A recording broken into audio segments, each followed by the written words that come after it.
Welcome everybody to Moments of Breakage, Metatextuality, and the Oracle, in which Caro, Ben, and Everest will be discussing their shared practice of designing Oracle games and working with the structured randomness during play, specifically how to incorporate change and surprise as your story breaks and mutates, and how the Oracle can serve as a mechanical solution that helps create moments of narrative breakage and generative fiction.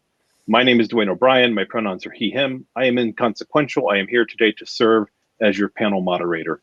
On our panel today, we have Ben Auden Roswell. Pronouns are he, him. Ben is a transmasculine poet and game dev working at the intersection of nuclear history, queer theory, and children's horror. He seeks to put the tools to write and rewrite history in the hands of his players. He also wants you to know that Big Bird wears Nikes, and you can find him on Twitter at Roswell Writes and support his work on itch at roswellian.itch.io. We also have Caro Asercion, an interdisciplinary game designer, theater maker, and visual artist whose work sits at the axis of diaspora, dramaturgical theory, and postmodernism, and reverence for the places we inhabit. You can find their work online at cexcursion.itch.io or follow them on Twitter at cexcursion. And finally, we have Everest Pipkin. Pronouns are they, them. They are a writer, game developer, and software artist from Central Texas. Their work follows themes of ecology, information theory, and systems collapse. As an artist and as a theorist, they fundamentally believe in the liberatory capacity of care not as an abstract emotion, but rather as a powerful force that motivates collective work towards a better world. I appreciate you all giving me a mouthful and a workout as we kick off our panel. Who's going to kick us off today? I'm going to kick us off just with a brief talk about what we're doing. The three of us are going to do three brief 7 to 10 minute talks on various zoom in aspects of using Oracle in gameplay and talking about our work in those areas. And then we're going to, at the end, do Q&A for all three of us. So you can ask us questions about the intersection of our work or direct questions to one of us specifically about one of the talks we've done. I'm going to pass it over to Caro, who's going to do our land acknowledgement. Yeah, we want to echo the land acknowledgement that Big Bad Con did at the opening ceremony, and also recognize that in addition to the unceded lands the three of us are calling in on, the physical cables and internet infrastructure that allows us to speak at a distance has been built over and through native lands. And we encourage those of you who are tuning into this stream from colonized land to support local indigenous communities and rematriation efforts in your area. Thanks. And with that, I'm going to pass it over to Everest. Yeah, so before we dig into our own stuff, we thought we should define for at least the project of the next hour, if not the whole world, a few fundamental terms. And these are, firstly, Oracle game, which is for us a game that draws upon an oracle, an element of chance, and an element of interpretation as its primary central component, as well as moment of breakage, which is a sort of abstract term. But the moment where you think you know what will happen, and the oracle contradicts that. And then you must decide to either depart sort of from the oracle or from your preconceived notions of the story, or both. If you like what we talk about, if you like that those two definitions and what we discuss in the next hour, we put a little bundle together of our Oracle games, or some games that feel like they could be Oracle games in our own work, and that's at tinyurl.com/Oracle games. That'll drop you to an itch link. All right, I have you for 10 minutes, and I'm going to go really fast because I have a lot of slides for a really short period of time. So I'm going to be talking about parlor games and magic words, or a brief history of the English grammar and the occult. I promise this relates to tabletop games eventually. This talk is going to be really, really bracketed to a particular line of history, mostly because I have 10 minutes.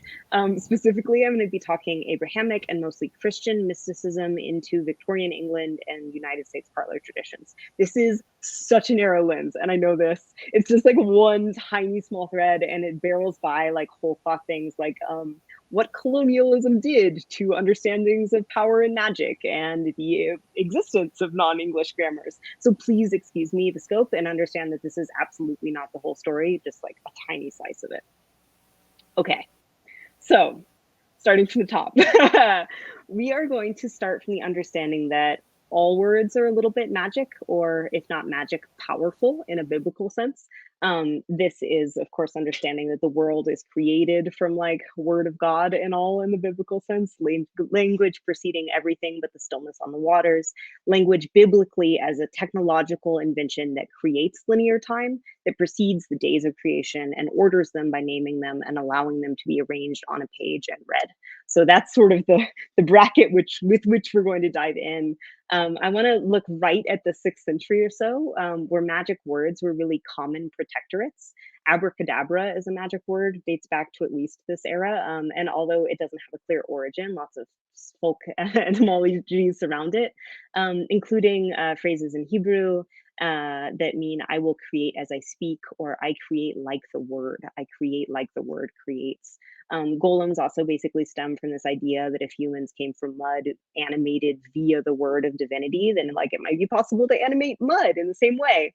So, you know, golems are like animated sculptures of clay, baked in ovens, activated by the ritualistic use of kind of like various letters of the Hebrew alphabet, forming a shem. And this shem was written on a piece of paper and inserted in the mouth or the forehead of a golem, animating it with divine instructions.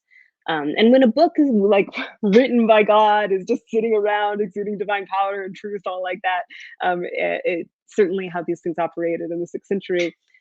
For people who are devout, it follows that you might not even need to inscribe a particularly decorative or substantial object with language to gain its benefit. Also, from the 6th to 8th centuries emerged textual amulets, like these little pieces of paper, generally inscribed with biblical passages and prayers to be carried, rolled on the person and to protect them from harm. I'm not here to be a skeptic. It's not what we're doing today, but sometimes those kinds of spells and charms simply did not work. And a common fault pointed to was this confusion of tongues post Tower of Babel. So prior to the fragmentation of human languages described in Genesis 11 when the tower fell, humanity was supposed to be speaking in this single united language. And who was to say if your magic word was even any good if it was like maybe written in the wrong tongue, you know? So in the Middle Ages, Hebrew was generally considered the language of God, or at least the language used by God to address Adam in paradise, an immutable and sacred original tongue.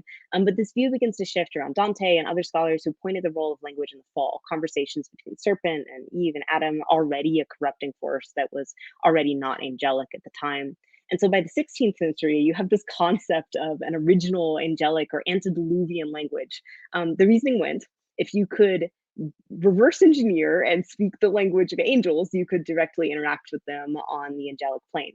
So this language, this written language, Enochian, a 16th century conlang constructed language, attempted exactly this. So with the use of a scrying pool, John Dee and Edward Kelly attempted to reverse engineer the tongue of angels, though the grammatical syntax of Enochian is almost identical with that of English at the time. Enochian also echoes centuries of private and divinely inspired alphabets, including things like St. Hildegard's lingua ignota.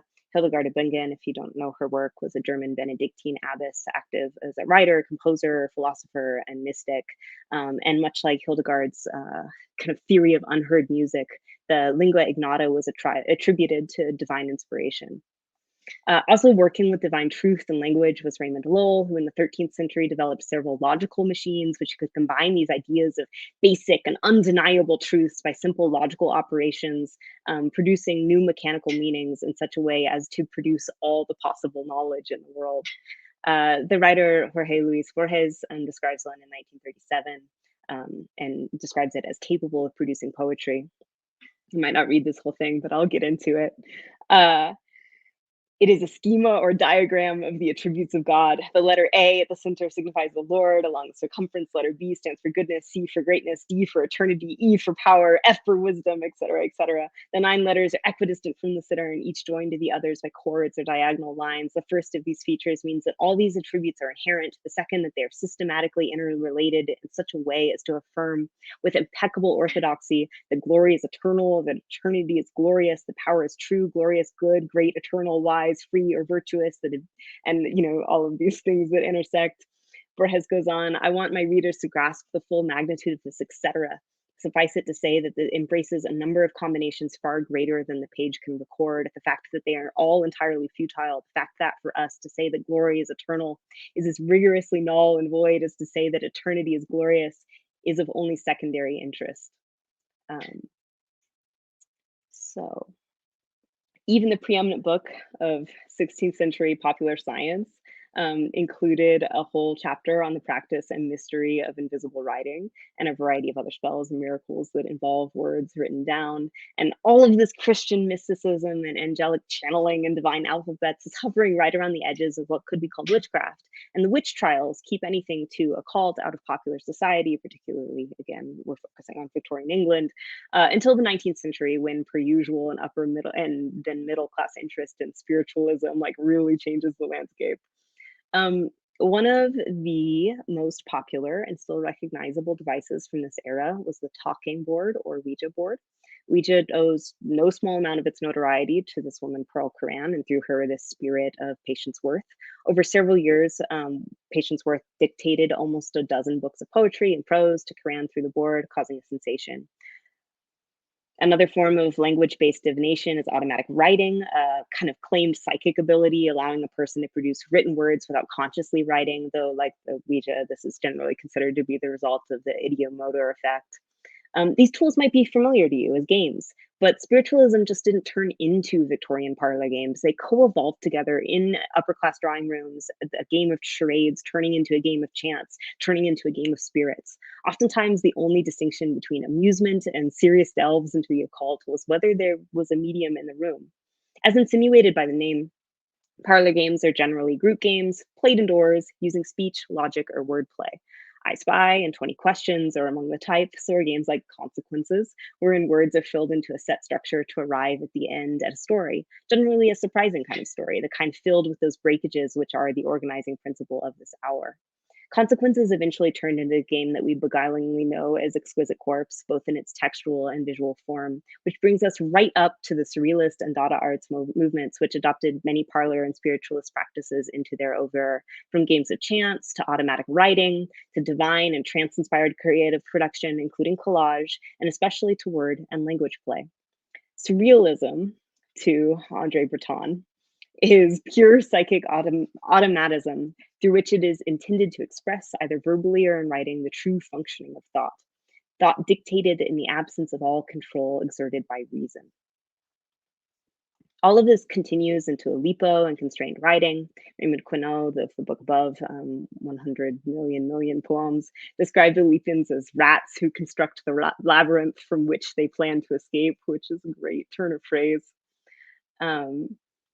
But despite all of this, the language artist and their work is never that far from their origin, and so often their end state, which is children's games. For instance, 100 million poems directly borrows from the logic of mix and match books, whereas games like Exquisite Corpse and Consequences are translated into the backseat of family road trip games. Lowell's logical machines bear a striking resemblance to the anti-piracy ciphers shipped with computer games in the 80s and 90s. An in-game clue would send you to the right password as you sort of like moved these dials and wheels around. And Ouija, plaything of the devil, patented in 1891 and now held by Hasbro, is distributed widely in Walmarts and Targets. Tarot cards, perhaps the quintessential oracle, both began as playing cards and also became the 52 card standards that we play Go Fish with. And even the talismanic tokens of the 6th century bear striking resemblance to this penny that I squished the Lord's Prayer into for 51 cents last weekend at a roadside stand. Anyway, I bring all this up because from the absolute get-go, there has been a back and forth relationship between play to the occult and back to play. Why is this? Well, a lot of reasons. One of them is the occult is just fun. It's spooky. It makes for a great sleepover diversion, as well as promises, maybe if you get it really right, real power. It allows a dream or trance-like creative freedom, which can be deeply liberating, or at least let us speak in some version of an ideal self or towards more fundamental desires, or which, you know, is appealing to, say, the upper class society ladies who first popularized spiritualism in Victorian England. Or you can incorporate or read into existing materials like collage or general divinatory practices. But there is a particular focus to this talk and to many of these tools and systems which I brought up, which is language.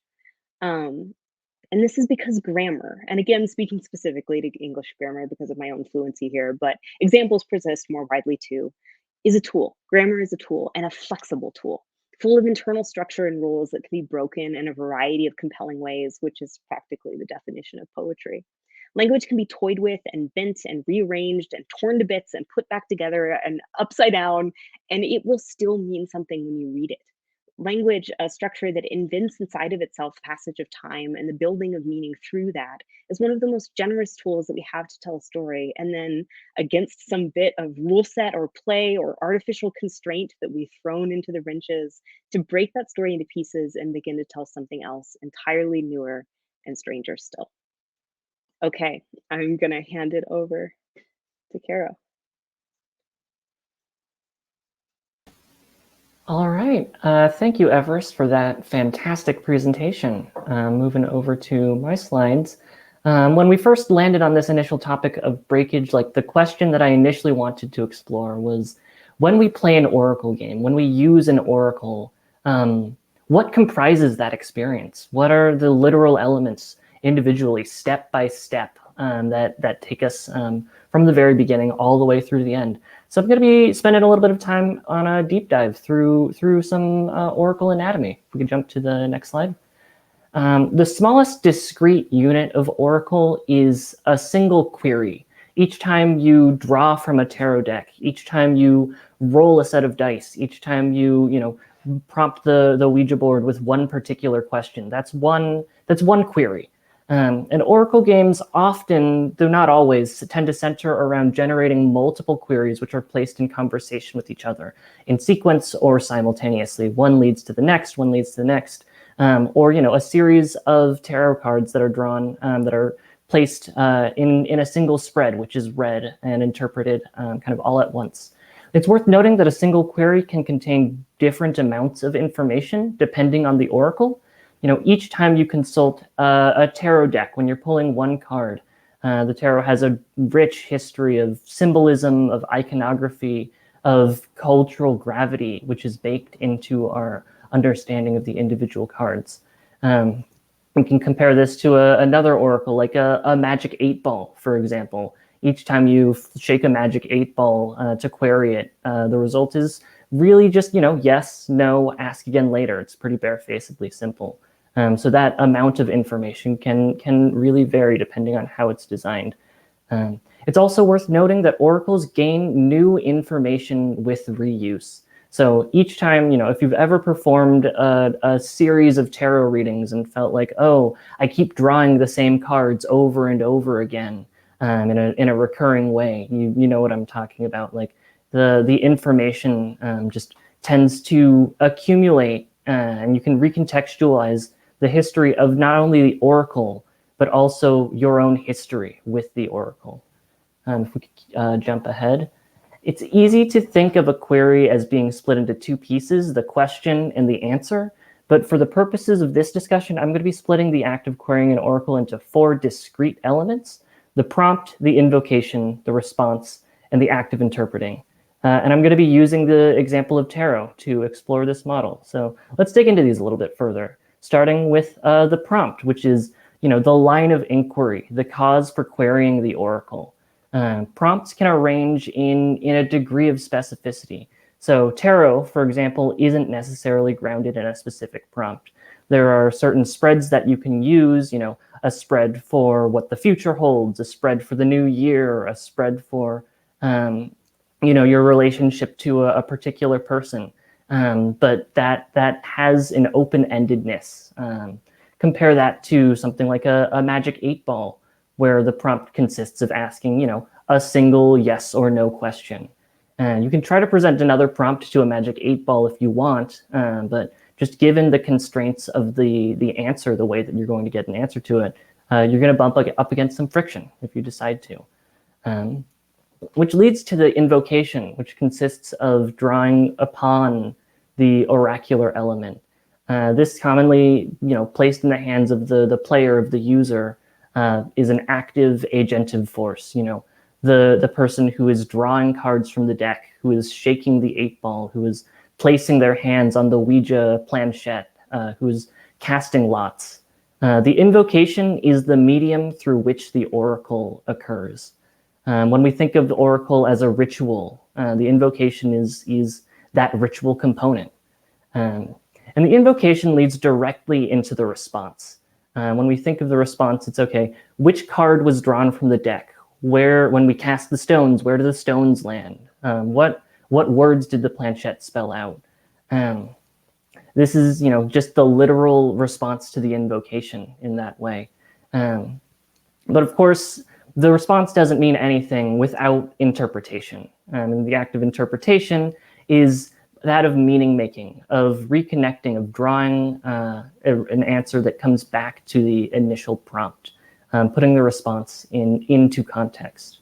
So, a response from a tarot deck might say, oh, you drew the Tower, the Moon, and the Two of Swords. That's the response. The interpretation says, this is what these 3 cards mean, and this is how these 3 cards connect to your initial prompt. It's important to note, of course, that this model is just a model. Not every oracle game is going to use these particular steps in this particular order. Thinking about, some of the games that Everest discussed earlier, like Exquisite Corpse or Mad Libs, for example. These are examples of games that tend to craft their answers before the player even necessarily knows the question. So this grammar isn't necessarily rigid in that way, to use Everest's language. But the model provides a framework of intentionality in design and in play. When you're designing an oracle or designing a game that uses an oracle, or playing. When we engage oracles, we can learn a lot by examining these different components step by step. Thinking about the prompt. When we play with an oracle, we use an oracle and think about the prompts. Like, what are the guideposts? What are the restrictions? What are the limitations on the questions that we can ask? Are there suggested questions, encouraged questions? How much say does a user have when exploring, when invoking the oracle? And from the design perspective, when we think about the act of invocation, when we design an oracle, is that going to consist of drawing cards from a deck? Is that going to consist of rolling dice, of typing words into a window and clicking enter? What is the literal user experience? Is connected deeply to the idea of invocation. And then response and interpretation ask us questions like, after somebody invokes an oracle and queries it, what outcomes are available? And what do those outcomes mean? It's important, of course, to acknowledge, I've been leading this a little bit, but I want to flag that there are a handful of elements that I haven't talked about that I just want to bring up now. If we could jump ahead to the next slide, something that's worth flagging is reuse history. Like I said earlier in my talk, oracles gain new information with reuse over time. We build a relationship with a given oracle, and as we reuse it, we build that, the way that we use that oracle is going to permeate every step from the prompt to the invocation, to the response, to the interpretation. But of course, there's a secret 6th element as well, and that is breakage and player curation. That also permeates the entire experience of using an oracle.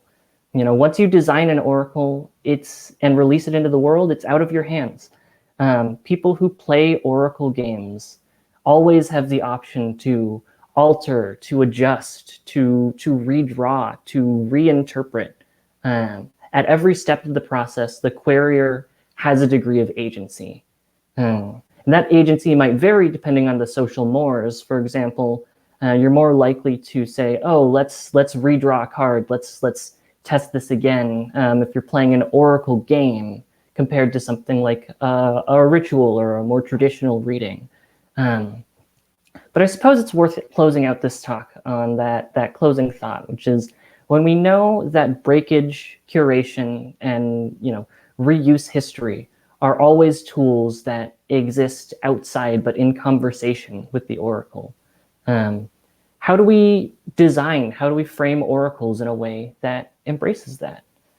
And with that closing thought, I'm going to pass it off to Ben for his presentation on machine games. Hi, everybody. I'm going to start with my presentation. Today, I'm going to pitch to you a new kind of game, a new genre of game. And by that, I don't mean new at all. They definitely have existed before, but a name for a particular kind of generative system in tabletop games. And then I'm going to get into the theoretical weeds about like why we might seek out this sort of generative system. So we can get the next slide. This genre of game is the machine game. That is, a machine game is an oracle game centered on mechanical processes where player input is limited and gameplay primarily consists of interpretation of a set outset. The classic machine game is the tarot spread. You're not changing anything as you go through reading a tarot spread and interpreting it. Instead, it is coming from a set input. That is the first time you shuffled and cut the deck and decided what layout you're going to deal into. But there's lots of other kinds of machine games that exist, and it's a world that I'd really love to see explored in the tabletop space. I think a lot of our tabletop work is focused on games where we maximize player expression rather than embracing limiting it. So to start out with, I'm going to name the sort of like 5 criterion that we used to, and when I say we, I should need to say now that this work was done and the coining of this term was done in collaboration with Sasha Rienu, who is the creator of Spindle Wheel, and without whom this talk wouldn't exist. So I'm going to go through the 5 sort of criterion of machine games and then jump into some examples. So first, a machine game must have limited avenues for player expression. This doesn't mean that players can't make any choices at all, but that over the course of the game, the primary driving force is its original state or the randomization element. So, for instance, in Sasha Rianu's Spindle Wheel Festival, you have a set of 10 scenes, and each scene is determined by a set of paired cards. And in that case, you get to decide which of the set of paired cards you go to next, but you don't get to decide what the scene's sort of inciting seed is, because it is determined by the original deal. A machine game must be operated by a player. This means it can't exist without player input. That means that a computer that runs completely without input isn't really playing a machine game. Or a perpetual motion machine isn't a machine game. Machine game must produce variable results, which means every time you play it, there must be a chance that you get a different result. It means reading a book isn't a machine game, but perhaps telling a story with a tarot spread, or reading the poem book that Everest referenced in their talk, where you randomly open to a set of poems that is generated by random connection, or by randomly flipping through a book, might be a machine game if you wanted it to be. A machine game must produce a generative or transformative output to be interpreted. This means that in the process of moving from the original input to the input that you're interpreted, some sort of transformation has taken place, which is different from just reading a novel. It's why shuffling in tarot, to use our classic example, is a form of generative or transformative, because you bring in the context of the spread, or you ask a question of a magic 8-ball and you shake it, and then you get to read that. And a machine game must be played primarily through interpretation. That is, it's not the primary job that you are doing as a player in order to play it is interpreting or creating meaning from a symbolic input. A tarot spread is a machine game, but drawing a tarot card to determine if actions succeeded in a game is not. Because in that case, what you're doing is you're asking a question as part of a larger game. Can I get the next slide?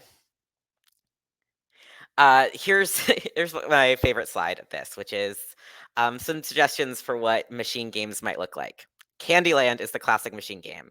If you're on tabletop Twitter, you'll remember a giant argument about whether Candyland is a game, and machine games pretty neatly answer this question. Tarot spreads, fantasy sports, selecting your team at the beginning of the season, but other than that, you don't have very much control over what the outcome is. Punch card computers, scenes from a hate, but scenes from a hat, and most Jackbox games. Also, frankly, Schrodinger's cat is a machine game under these situations. You put a cat in a piece of radioactive material in a box and you see what happens and get to interpret the result. If I can get the next slide. I want to highlight here what I mean by transformation. For instance, when you deal out a tarot spread, you're not necessarily transforming the card literally, but rather that the process of operating the machine game transforms it via context. In this case, a tarot card is altered by the frame, that is the layout of the that you've chosen, the spread that you've chosen, the context of placement, and the cards surrounding it. It transforms it from a very specific symbolic meaning of the Fool to a more complex and nuanced meaning of it in its place in the spread. If I could get the next slide. Next slide. Well, there's going to be some other. Whoops. Can we go back one? Here we go. Sorry. Here's another example of what that might look like, which is this is Sent Overheard by Matthew F.R. Balasek, who is a really amazing game designer who you should look into. And these are bits of overheard poetry that are repurposed and redone into a bot that produces them. In this case, the title is the frame or context, and the order of the lines plays the roles of the other cards, like in a tarot spread. All right, next slide. And I kind of meant to have a lot more time for this than I did, but as you know, talks often run over. And I don't want to do that today. But here we're talking about, like, why would you do this? And I think it's because the first question I always ask myself when I'm creating a game is, where does the friction between the game and game system occur? And for most of us, for a lot of games, the goal is to sort of have the friction occur when we say, can we do this? And to occur in the game world. And that's a form of like numerical friction or basic difficulty. But when you limit the level of player expression and instead have the primary mode of play be interpretation, what you're actually creating is interpretive or effective difficulty, which are two other forms of difficulty. I have a citation at the end for where a lot of this came from. Interpretive difficulty is the difficulty that you are presented by a poem. That is the difficulty of understanding and grappling with meaning. And effective difficulty is the difficulty of moving through feeling. It's when you get frustrated in a game. It's when you have to deal with conflicting emotions in order to get something done in a game. And like, one of the things that limiting player emotion is moving things out of the realm of numerical difficulty and into the realm of interpretive difficulty. And we do this because we want to, it's a way of building resilience inside ourselves. That is, learning to grapple with meaning and holding multiple meanings and multiple possibilities inside ourselves, rather than always defaulting to a single one. It's why moments of breakage are really powerful, because we often have a very particular idea of how the future would go, or how we want our characters' futures to play out, or how we think the game should end. And when we instead let interpretive difficulty and effective difficulty happen to us, it's a way of practicing that manner of meditation and bringing in outside stimulus is the word I just lost, stimulus into ourselves, and practicing that. And also practicing that through a shared activity of playing a game as a group.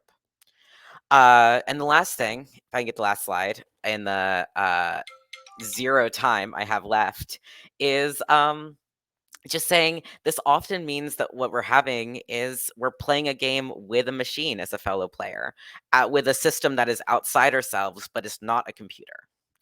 And I just think that's important. So hopefully all of that makes sense.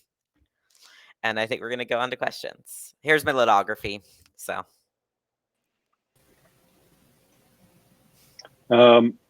Thank you, everyone, for your talks. I see some questions coming in from Twitch. I'm going to lead off with the easy one, what I hope is an easy one, short. Someone asked if the slides will be made publicly available afterwards. I see some nods as well. Great. So yes, the slides will be available. If I get details about that, I'll drop it in the post-panel chat, or feel free to reach out to folks directly. Another question from Twitch. A lot of this work seems to be in dialogue with computation and machinery. Can you speak to where that connection comes from and why you find it productive or why you don't? I can start with that. I think it's productive in a lot of ways. One of the things is we live in a world that is effusive with machines and with computers and with algorithmic systems.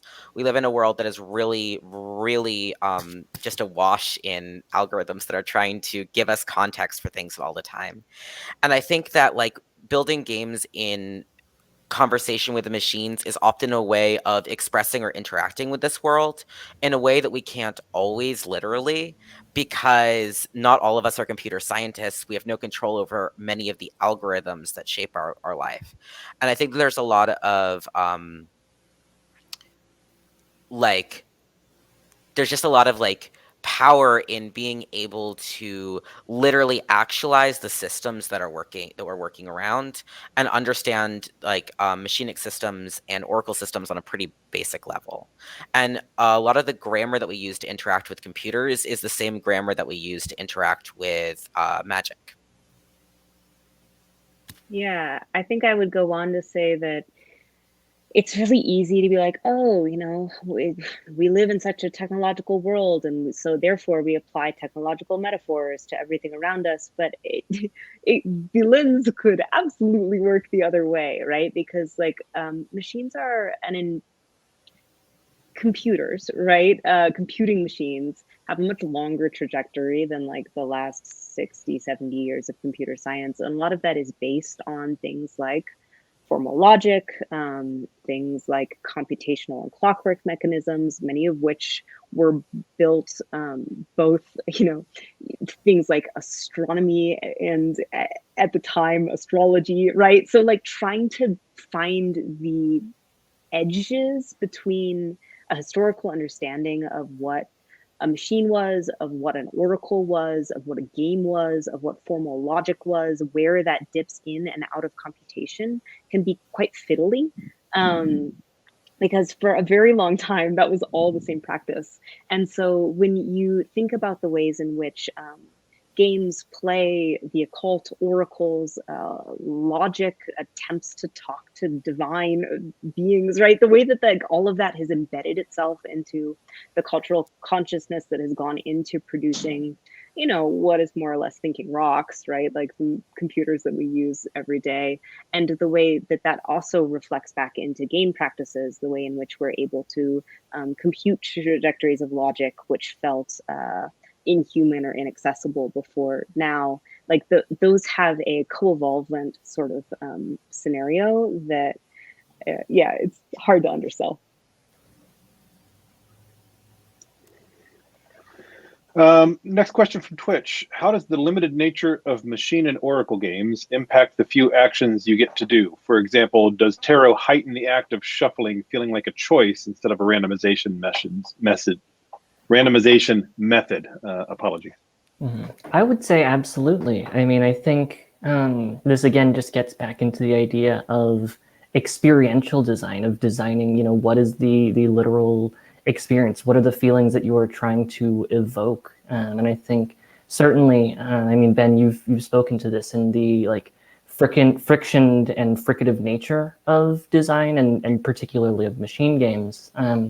When you limit the number of things, when you limit the number of verbs that a person has, each of those verbs then takes on kind of an additional significance when it's chosen. Not just in terms of, okay, well, these are the only things that I can do, but it takes on an extra gravity in terms of the significance that player applies to those verbs.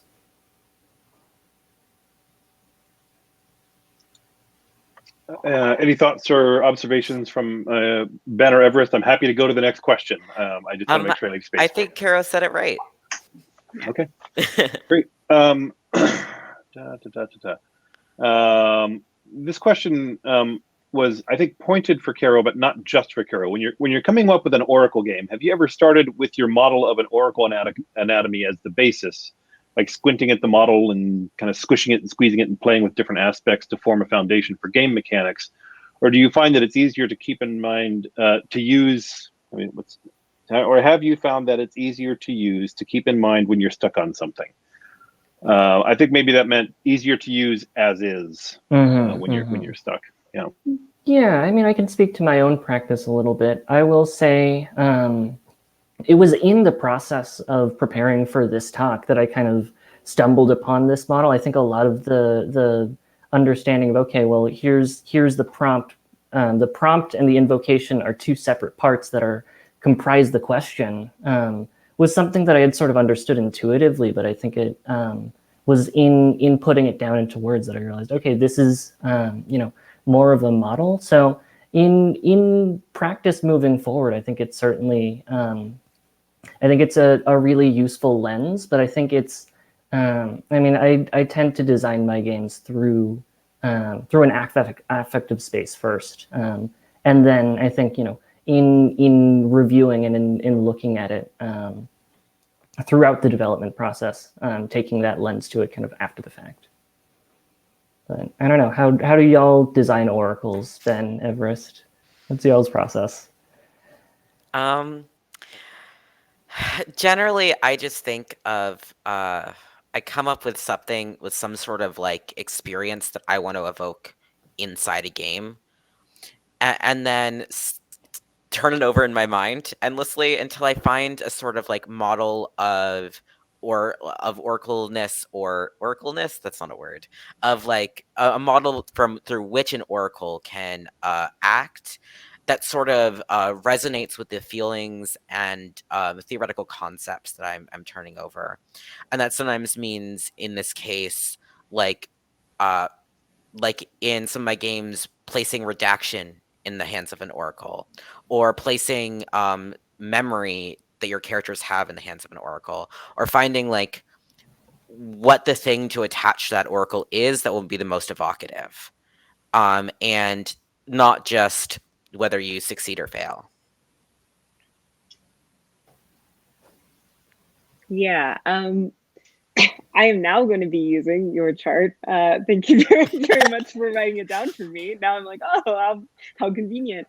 But in general, I am a whole cloth kind of game developer. I feel like I often, oh no, I have to go get more water.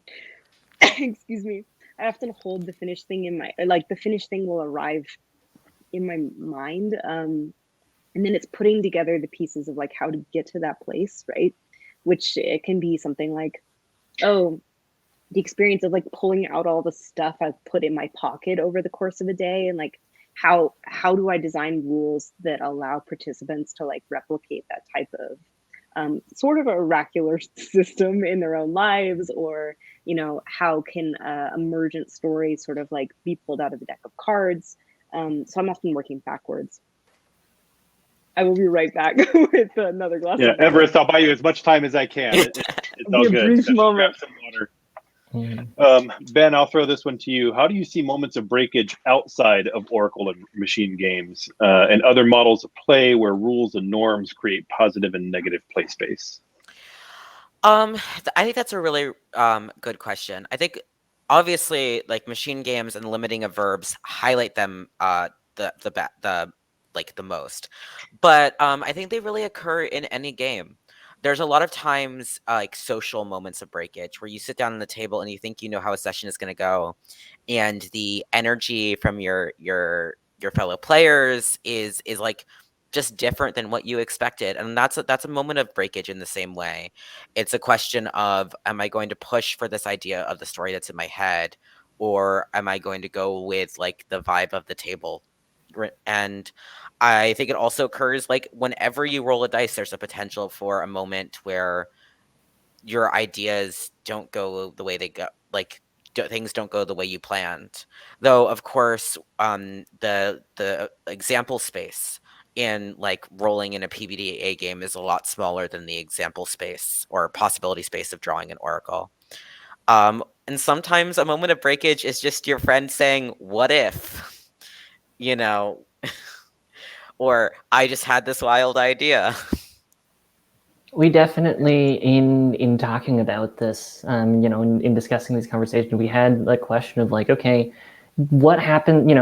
Do we define like a group of people as oracles? Like, is that an oracle when there's no random chance component, but the randomness comes from, okay, I'm gonna fastball this question to you, and I don't know what answer you're going to give. Mm-hmm. Is that an oracle in its own right?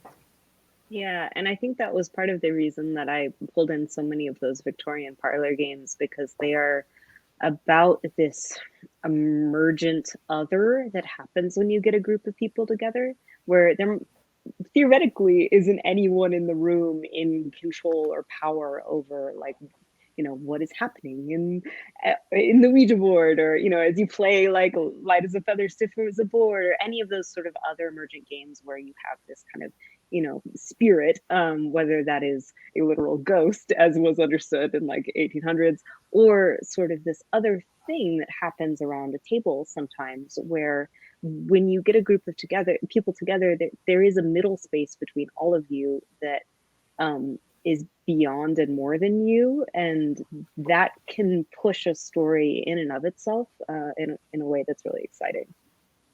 Mm-hmm. Well, with that as a closing note, knowing that we've now got a couple minutes left to wrap up, anything you all would like to bump or plug or tell people that you're working on before I go into the thank yous? We have a bundle up on our itch and our Twitters today that has work of all of that pulls on a lot of what we talked today. I have a machine game in it. Caro has some of their writing on oracles, as does Everest. It would be great if you want to support us. You could go check that out. It's only $12. tinyurl.com/Oracle Games. I did not remember the tiny URL, but thank you. Yeah, and you can find all of us on Twitter, on itch. Maybe we even all have websites, but I think we're pretty searchable. All right. On Twitter, on itch, pretty searchable by our names. It's been great to talk with all of you. It really has. Thank you all. Yeah. Yeah. Thank you, everyone. If you want to continue the conversation, there will be a post-panel chat in Discord. I would like to thank my panelists. I would like to thank the panelists. Y'all aren't my panelists. You're just wonderful. I would like to thank the panelists, Everest, Caro, and Ben, for bringing the best version of themselves. Attendees and watchers, thank you for your thoughtful questions and supporting Big Bad Online. Thank you to the Twitch moderator, William Brayan, stream producer, the almighty Velgus, for winding the cranks and working the bellows behind the scenes. Thank you to the rangers, the greeters, the volunteers, and everybody else in this community who sees something that needs doing and just jumps right in and does it. Special thank you to the Ranger captains, Heather, Gina, E.T., and Morgan. And of course, thank you to the wolf himself, Sean. Thanks, everybody, and have a good night. Thank you.